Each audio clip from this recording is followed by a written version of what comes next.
Pittsburgh Steelers defeated the Indianapolis Colts 28-24 on Sunday, and with the win, clinched the AFC North title.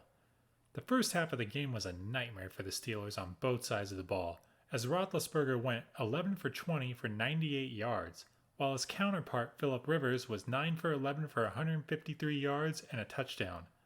Yet in the second half, the Steelers found their championship swagger. Roethlisberger seemed to be able to throw it deep again. Tomlin made some crucial second half adjustments for the defense, focusing more on stopping Rivers, and Pittsburgh was able to put points up on the board at will. Today we'll take a look at some of the big plays in the second half that helped the Steelers secure the comeback victory.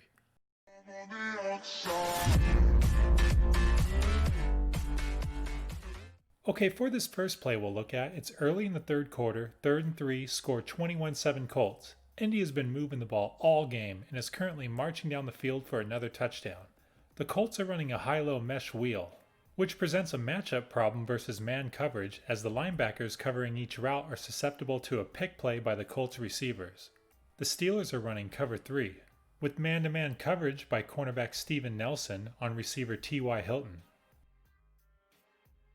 When the ball is snapped, Rivers first looks for receiver Zach Pascal running the wheel route out of the backfield, but the route is properly covered by linebacker Alex Highsmith, who follows Pascal throughout the zone responsibility before passing him off to cornerback Cameron Sutton.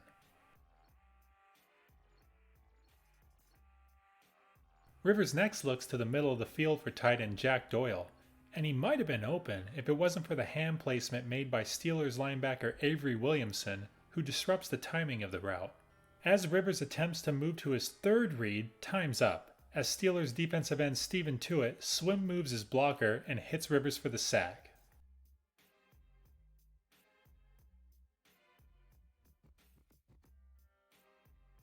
This was the turning point of the game, as the Colts had to settle for a field goal to put them up 24-7.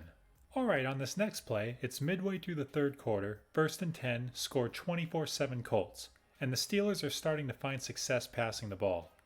The Steelers are running a classic post-dig drive route combination, which is a good route combination to run against cover 1 and cover 3, as it tests the depth and shading of the deep middle safety.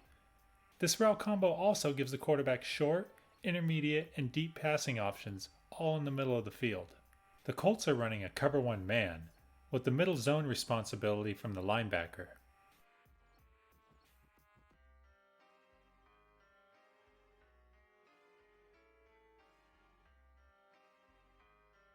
When the ball is snapped, Steelers wide receiver Chase Claypool does a great job at gaining inside leverage on his route.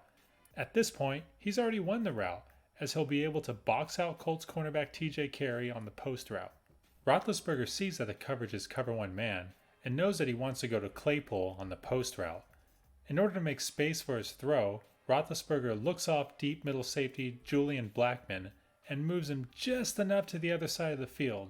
Once moved, Roethlisberger whips his head back towards Claypool and fires a perfect pass for a nice 34-yard gain.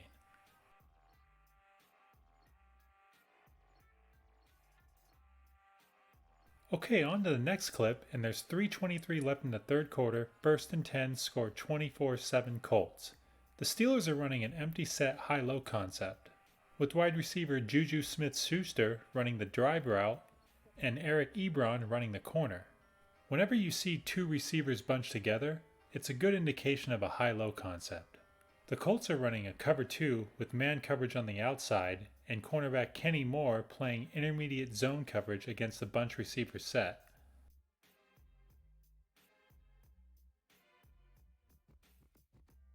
When the ball is snapped, you can see Roethlisberger initially look for the corner route from Ebron, only to see it being carried up the field and passed off to the deep safety from the Colts. Roethlisberger moves on to his next read in Deontay Johnson, who's running the go route. Roethlisberger sees that Colts safety Tavon Wilson has his eyes in the backfield, looking to bite on a route. That hesitation from Wilson, along with the speed of Johnson, allows Roethlisberger to complete the pass for a 39-yard touchdown.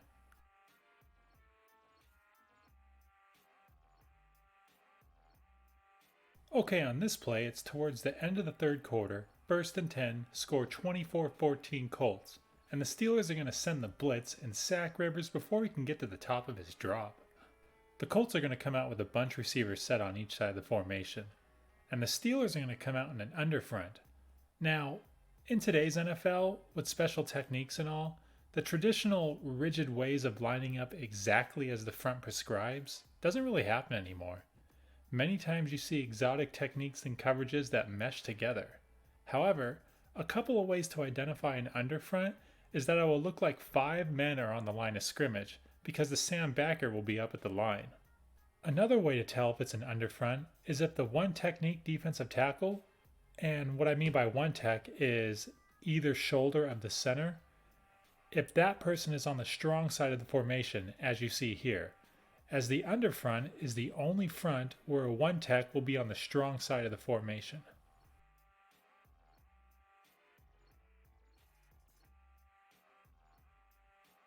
When the Colts motioned tight end Jack Doyle to the other side of the formation, all 3 Steelers D linemen shifted their proper underfront responsibilities, with the one tech shaded on the center's outside shoulder. The Steelers are sending 7 rushers to the Colts' 5 blockers, so the Steelers need to get to Rivers in a hurry in order to avoid a big play.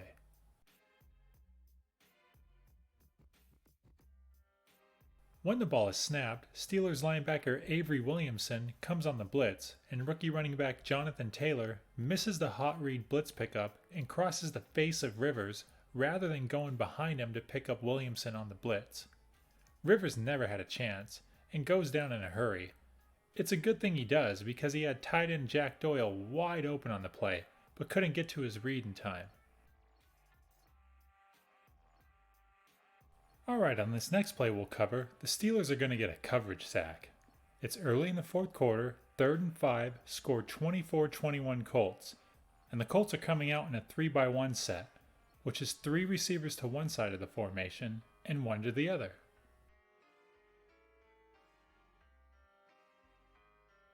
When the Colts motion receiver Michael Pittman Jr. to the other side of the formation, Steelers cornerback Mike Hilton follows him, indicating man coverage.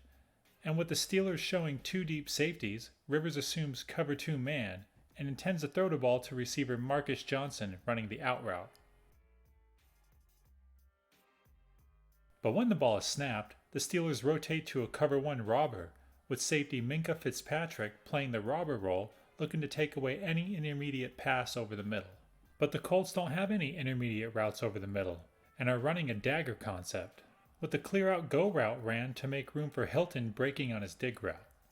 When Rivers' out route receiver falls down, he moves to his second read in the go route, and although there's an opening, Rivers can't attempt to throw before defensive tackle Cameron Haywood takes him down for the sack.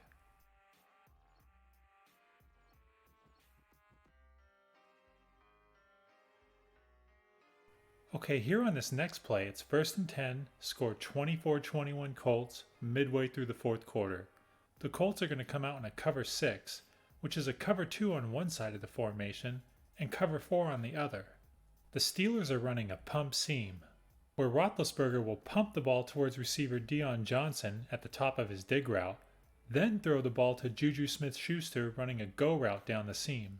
The point of the pump seam is to get the deep safety, in this case Tavon Wilson, to bite on the dig route, thus creating enough room behind him for Roethlisberger to fit the pass to Smith-Schuster.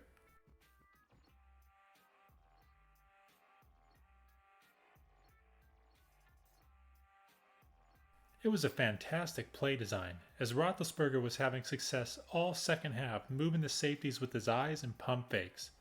With the touchdown, the Steelers took a 28-24 lead and never trailed again for the rest of the game.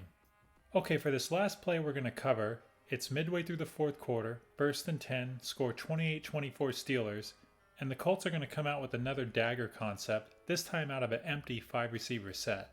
And the Steelers are again going to come out with cover 1 man.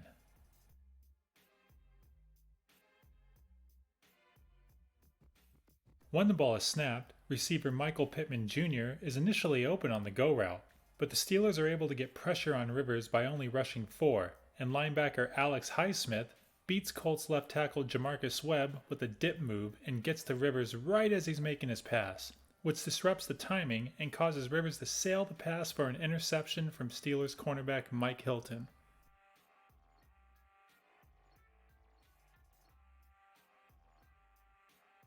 And although there was plenty of time for the Colts to make a comeback, they never did and ended up losing the game by the final score of 28-24. With the win, the Steelers clinched the AFC North title and appear to be back to their regular selves, as this comeback victory was the biggest second-half comeback in the Mike Tomlin era. Roethlisberger was masterful in the second half, going 23 for 29 for 244 yards and 3 touchdowns. And Pittsburgh's defense stepped up in the second half as well, limiting Rivers to 13 for 24 for 117 yards and 1 interception. The Steelers have everything needed to win a Super Bowl. For the past couple of weeks, this team was trying to rediscover their identity, as Mike Tomlin put it. With this win, it's easy to see how the Steelers not only rediscovered their identity, but are cementing a new one that's poised to make a run at the Super Bowl. Well, that's all the time we have for today's video. If you like this video, please let me know in the comment section below. If you want to see more videos like this, please press the like button. And if you're a new viewer to this channel and haven't had a chance to subscribe, please don't forget to hit the subscribe button below. Thanks for watching, and I'll see you next time.